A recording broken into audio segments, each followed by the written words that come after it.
Bon, on m'emmerde souvent quand je dis que je n'ai lu que le premier tome d'une saga. On me dit mais forcément que ton jugement sera biaisé, une saga c'est une œuvre complète, forcément qu'Ewilan passera pour une connasse au début parce qu'elle s'améliore par la suite, et forcément qu'Ophélie ne fait rien pendant tout le premier tome de la passe miroir parce que c'est après qu'il se passe des trucs. Bah désolé, mais lire le premier tome d'une saga et ne pas vouloir aller plus loin fait partie du parcours classique d'un lecteur. Ça vous est jamais arrivé de laisser tomber une saga en cours de route après un tome décevant? Et d'abord, c'est quoi cette histoire de découpage en tomes? Il faut pas bien sûr écarter l'aspect pratique et marchand d'un découpage en tomes, parce qu'un découpage en tomes, c'est plus pratique pour l'objet livre, plus manipulable, c'est plus facile à vendre aussi qu'une foutue brique. Et surtout, c'est intéressant de couper une œuvre en plusieurs tomes, parce que plutôt que de vendre un bouquin, on en vend 3, ou 4, ou 23. Bon là, l'auteur n'y est des fois pour rien. De ses aveux, Tolkien espérait que Le Seigneur des Anneaux soit publié sous la forme d'un ouvrage unique. C'est l'éditeur qui a voulu le découpage en 3 tomes. Et dans ce cas-là, en effet, critiquer le tome 1 est un peu caduque. Ça revient à critiquer l'œuvre de Michel-Ange en restant sur le parvis de la chapelle Sixtine. C'est un peu con. Après, il peut y avoir des raisons littéraires à un découpage en tomes. Il y a la contrainte du format, mais l'auteur le sait, et donc l'auteur prévoit qu'il va y avoir un découpage, qu'il va y avoir une segmentation de son œuvre en plusieurs tomes, parce qu'il sait très bien que son opus de 5 millions de signes, il va pas sortir en un ouvrage unique. Et dans ce cas-là, il va forcément segmenter et faire des unités fictionnelles. Et alors là, on s'embarque dans un truc à la mode, et une mode qui commence à durer, c'est la mode de la saga. La saga, pour ma part, c'est devenu un peu chiant à SFFF, parce que c'est devenu presque systématique. En fait, on s'aperçoit que sur les sorties actuelles, ou en tout cas dans la plupart des catalogues de SFFF, on a énormément de sagas, et à contrario, peu de one-shot. Alors des fois c'est agréable de suivre un personnage qu'on veut pas quitter, de le voir évoluer sur plein d'histoires, de voir en tout cas une énorme trame narrative très ambitieuse, mais des fois on a juste l'impression d'être captif. Et je trouve ça des fois contraignant d'être captif. Bon, gardez ça dans votre tête parce qu'on y reviendra peut-être plus tard. Pour en revenir en tout cas au premier sujet, la critique du tome 1 d'une saga, quand l'auteur l'a pensée en tant que telle, me paraît tout à fait recevable. Parce qu'elle a été pensée en amont comme une unité, parce qu'elle a été vendue comme une unité, et parce que dans nos têtes de lecteurs, quand on a fini le tome 1, forcément on se pose la question, est-ce que je dois acheter ou pas le tome 2? Bref, quand j'ai refermé le bouquin Le Nom du Vent de Patrick Rothfuss, je me suis posé plein de questions à ce sujet au niveau des sagas, etc. Puis je me suis aussi posé plein de questions par rapport à ce bouquin, et voilà la review. Patrick Rothfuss, c'est lui là. Quand il fait pas d'interview ou de stream sur Twitch, c'est l'homme d'une saga, la saga du tueur de rois. Ce qui signifie que son premier roman publié fut Le Nom du Vent, que son second fut La Peur du Sage, second tome du tueur de rois, et son troisième, il est pas encore sorti, mais apparemment ce sera le tome 3 du tueur de rois. Bon, vous avez pigé. En bref, c'est l'auteur d'un univers qu'il a défendu avec persévérance devant plein de maisons d'édition, avant d'être finalement publié par Dow Books, chez les Américains, et chez nous, ça a été Brajlon. Et entre nous, heureusement qu'il a persévéré. Le Nom du Vent, c'est l'histoire de Kvothe. Kvothe est un aubergiste qui travaille dans un village paumé, qui sert des bières aux forgerons du coin, ou aux vieux cobs, ou des fois un rétameur de rares passages dans la région. De rares passages parce que depuis peu, les routes sont devenues dangereuses. Puis un jour, Kvothe rencontre Chroniqueur, un chroniqueur, qui le reconnaît, qui sait que Kvothe n'est pas l'aubergiste tranquille qui prétend être, qui sait que Kvothe est une foutue légende. Chroniqueur demandera alors à Kvothe de lui raconter sa vie pour en faire, une chronique. Et Kvothe accepte. Pendant 3 jours, Kvothe va raconter à Chroniqueur son histoire, et Le Nom du Vent, c'est le premier jour du récit de Kvothe. Donc le premier jour qui va se concentrer sur son enfance et son adolescence. Et pour préserver votre plaisir intact, c'est tout ce que je vous raconterai au sujet de l'histoire. Pour résumer, on est sur un roman fantasy d'initiation à la première personne, où Kvothe nous raconte son histoire, entrecoupé de quelques passages où on revient un peu au présent de la narration, où Kvothe, à la 3e personne cette fois-ci, discute avec Chroniqueur et les autres gars dans l'auberge. Allez, levons le voile tout de suite, Le Nom du Vent est un excellent premier tome, un excellent premier roman, en bref, un sacré bon bouquin.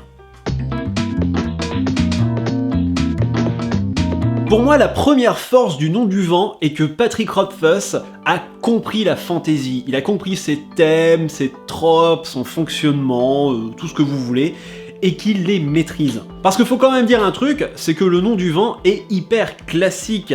Tous les thèmes, les péripéties de Kvothe, les drames qu'il va rencontrer, même les monstres, les dragons par exemple, sont des éléments peu originaux de la fantasy. Même le système de magie, qui est très détaillé et super bien fait, reste classique quand même, on sent les influences. Alors Patrick Rothfuss parle de Master of the Five Magics en termes d'influence, et pour ma part, j'ai surtout senti du Ursula Le Guin, Terre et Mer d'Ursula Le Guin, notamment dans le système de magie du nom des choses. En connaissant le vrai nom des choses, on peut agir sur elles et donc faire de la magie.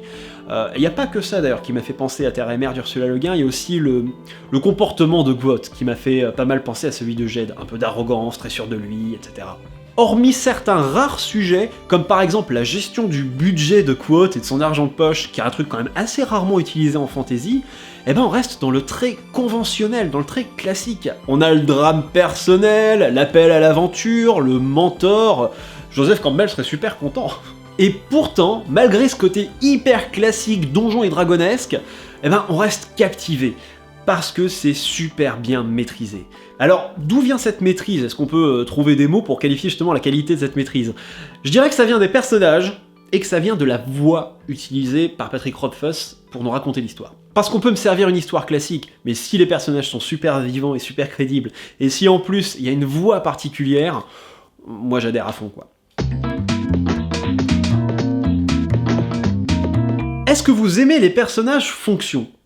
Quelle question, personne n'aime les personnages fonction. Un personnage fonction, c'est cette bestiole chiante et fréquente dans les bouquins, qui se résume uniquement à son impact sur l'intrigue. Il est généralement peu caractérisé, hormis pour les besoins de l'intrigue, et rarement proactif, il fait que répondre aux obstacles de l'intrigue. En fait, virer l'intrigue et le personnage n'est plus rien. Le personnage ne crée pas d'histoire. Et ben si vous voulez découvrir l'inverse d'un personnage fonction, attardez-vous sur le personnage de Kvothe dans Le Nom du Vent. Kvothe fait l'histoire du Nom du Vent, Kvothe est l'histoire du Nom du Vent, Kvothe crée l'histoire et crée les enjeux dans Le Nom du Vent. Et pourtant au début c'était pas tellement gagné, parce que dans les premières pages, je craignais un peu qu'on ait affaire à un Garistou. Alors Garistou c'est l'équivalent masculin de Marissou. Ténébreux, mystérieux, doté d'un lourd passé et de facultés incroyables. Au début je craignais un peu qu'il fasse paillasson quoi. Mais finalement, il s'est révélé beaucoup plus intéressant qu'au premier abord. Alors, je dirais pas que c'est un personnage tout en nuances, hein, on reviendra là-dessus sur les défauts, mais en tout cas, il est humain, il est faillible, alors il fait des miracles comme il fait des conneries. En bref, Kvothe est un personnage puissant et crédible. Et heureusement, parce que c'est le personnage principal du Nom du Vent, ce serait ballot qu'il soit foiré. Mais en fait, en y réfléchissant bien, et après une relecture, c'est pas vraiment le personnage de Kvothe qui m'a fasciné, c'est plutôt tous les personnages secondaires.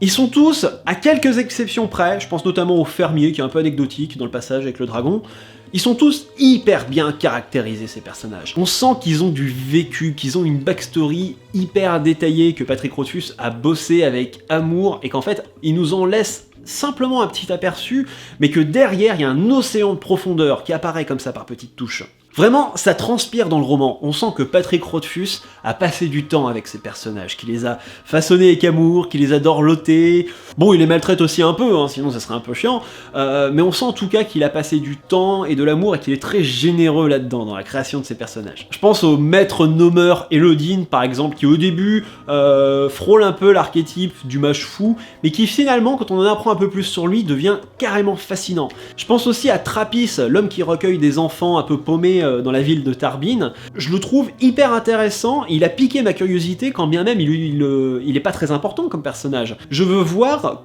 comment il en est arrivé là dans ce monde, et c'est là la deuxième force du Nom du Vent. Pour les réfractaires à l'anglais, le world building, c'est l'art de créer l'univers de la diégèse. Et ouais, vu que la théorisation du genre fantasy fait pas fureur en France, on utilise des mots anglais, désolé. Avant d'attaquer le world building, j'aimerais juste ajouter un petit mot au sujet de la caractérisation des personnages.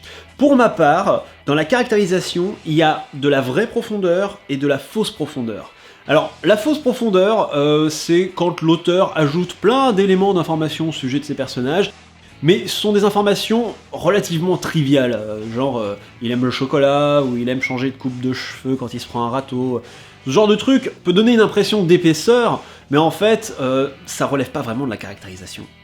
Et après, il y a pour moi la vraie profondeur. C'est-à-dire que l'auteur s'interroge vraiment sur la vie de son personnage dans l'univers de la diégèse. Dans ce cas-là, on va reprendre notre personnage qui aime le chocolat. S'il aime le chocolat, mais que dans cet univers, le chocolat est une denrée rare, une sorte d'article de luxe, et que le personnage est un baron qui fait venir ce chocolat d'hyper loin, ça coûte hyper cher, et pendant ce temps-là, il y a toute sa population qui crève sous les taxes. Là, on vient soudain d'enraciner vraiment notre personnage dans l'histoire, et un détail qui paraît trivial comme j'aime le chocolat commence à devenir porteur de sens, il véhicule aussi l'univers. Et ben à mon avis, c'est là que Patrick Rothfuss marque des points. Son univers est crédible, fouillé, riche, détaillé, et en plus, ses personnages sont vraiment ancrés dans cet univers, on a vraiment l'impression qu'ils y vivent quoi. Après, au niveau du world building, on est quand même sur le même ton que le reste, hein, c'est-à-dire que c'est très conventionnel, très classique.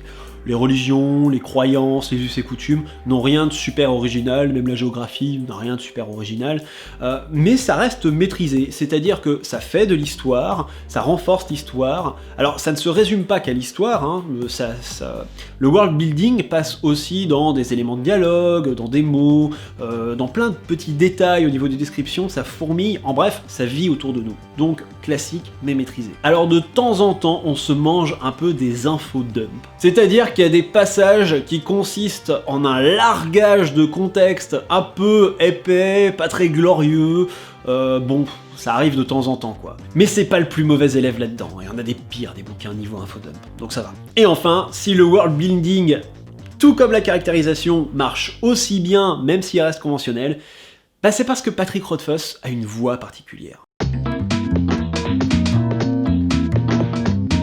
La voix, c'est un truc un peu compliqué à définir, parce qu'en fait, on parle de voix dans de nombreux cas. Bon, déjà, on a la voix en grammaire, hein, la voix active, voix passive, le chat mange la souris mangée par le chat. Normalement, vous devriez connaître ça, ça devrait le faire. Donc, quand je parle de voix, je ne parle pas de celle-là. On pourrait aussi parler de la voix narrative. Donc la voix narrative, hein, dans un roman, c'est qui parle. Donc là, par exemple, si on prend le cas du Nom du Vent, c'est relativement clair dans les passages à la première personne, c'est Quoth qui nous parle, mais dans les passages dans l'auberge, à la troisième personne, tout de suite c'est un peu plus compliqué. Hein. Des fois on est un peu proche de Bast, l'associé, ou en tout cas l'assistant de Quoth, des fois on est un peu plus proche de Quoth, des fois on est un peu proche de chroniqueur, donc là déjà c'est un peu différent. Bon, en bref, on s'en fout parce que c'est même pas de cette voix que je veux parler non plus, même si on s'en approche un peu. Pour moi, la voix a plus attrait au style. On va dire que la voix, c'est un peu la personnification du style de l'auteur. Bon, je m'explique. La voix, ce serait la manière propre à l'auteur de nous séduire un peu quand il raconte son histoire. En fait, quand il raconte une histoire, il la raconte de manière personnelle, et ben c'est justement cet adjectif personnel qui va caractériser la voix. Alors on pourrait plutôt utiliser le mot style, déjà ça mettrait tout le monde d'accord, et puis ça éviterait de se branler la nouille là-dessus, mais en fait, c'est pas vraiment ça non plus, parce que le style est quand même quelque chose de très formel, le style ouais c'est technique, tandis que la voix c'est un peu magique. Il y a des bouquins qui ont un style très marqué, et qui ont une voix presque inexistante. Là, on est presque sur l'inverse, c'est-à-dire qu'on est sur un style relativement fluide et relativement conventionnel, encore une fois, mais Patrick Rothfuss a une voix. Dans ces passages à la première personne, surtout, le duo Quoth-Patrick Rothfuss sait nous raconter une histoire. Alors, il sait être simple mais poétique, il sait être précis mais évocateur quand même. Il est vraiment très bon au niveau de la première personne, au niveau de la gestion de la première personne. Donc c'est peut-être classique, encore une fois, mais c'est raconté avec brio, avec légèreté, avec un peu d'humour de temps en temps, en tout cas avec plaisir, et ça c'est important. Tout ça, ça me culpabiliserait presque de parler des défauts du bouquin. Mais bon, faut s'y coller.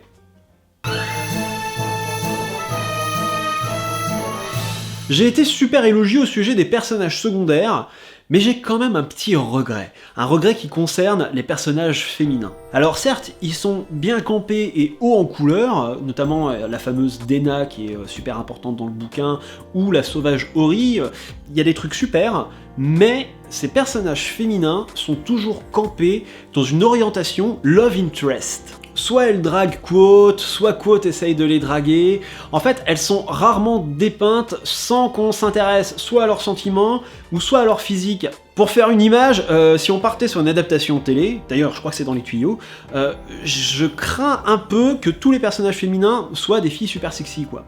Et ça, c'est un cliché dans la fantasy dont on se serait passé. Ensuite, le personnage de Quoth.